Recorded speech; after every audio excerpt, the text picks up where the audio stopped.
ಎಲ್ಲರಿಗೂ ನಮಸ್ಕಾರ. ನಮ್ಮ ಯೂಟ್ಯೂಬ್ ಚಾನಲ್ಗೆ ಸ್ವಾಗತ.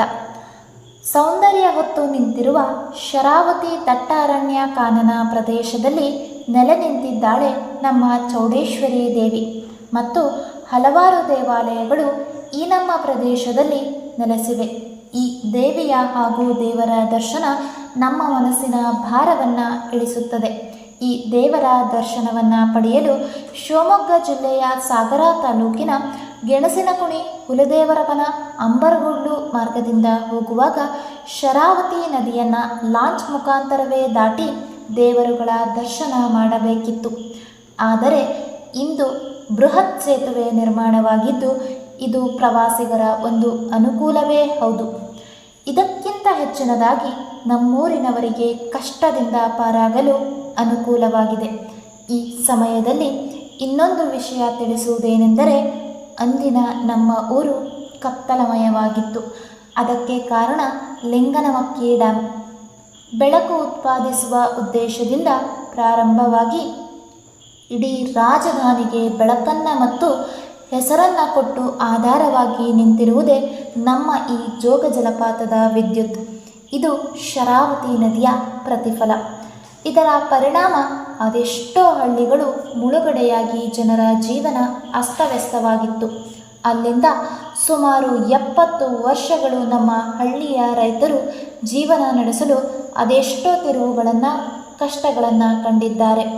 ಶರಾವತಿ ನದಿಯಲ್ಲಿ ಸಂಚರಿಸುವಾಗ ಮೊದಲ ಬಾರಿಗೆ ತೆಪ್ಪದಲ್ಲಿ ಸಂಚರಿಸಬೇಕಿತ್ತು. ನಂತರ ತೆಪ್ಪದಿಂದ ದೋಣಿಯಿಂದ ಲಾಂಚ್ಗೆ ಬಂದು ನಿಂತಿದ್ದು ಈ ಲಾಂಚ್ ಅನುಕೂಲಗಳನ್ನು ಹೊಂದಿದ್ದರೂ ಸಹ ಕೆಲವು ತೊಂದರೆಗಳನ್ನು ಎದುರಿಸುತ್ತಾ ಬಂದಿದೆ. ಇದರ ಪರಿಹಾರಕ್ಕಾಗಿ ಹಿರಿಯ ನಾಯಕರು, ಗುರು ಹಿರಿಯರು, ರೈತರು, ಯುವಕ ಯುವತಿಯರು, ವಿದ್ಯಾರ್ಥಿಗಳು, ರಾಜಕಾರಣಿಗಳು ಅದೆಷ್ಟೋ ಹೋರಾಟಗಳನ್ನು ಮತ್ತು ಚಳುವಳಿಯನ್ನು ನಡೆಸಿದ್ದಾರೆ. ಇದರ ಪ್ರತಿಫಲವಾಗಿ ನಮ್ಮ ಕಣ್ಣ ಮುಂದೆ ನಿಂತಿರುವುದೇ ಈ ಸಿಗಂದೂರು ಸೇತುವೆ.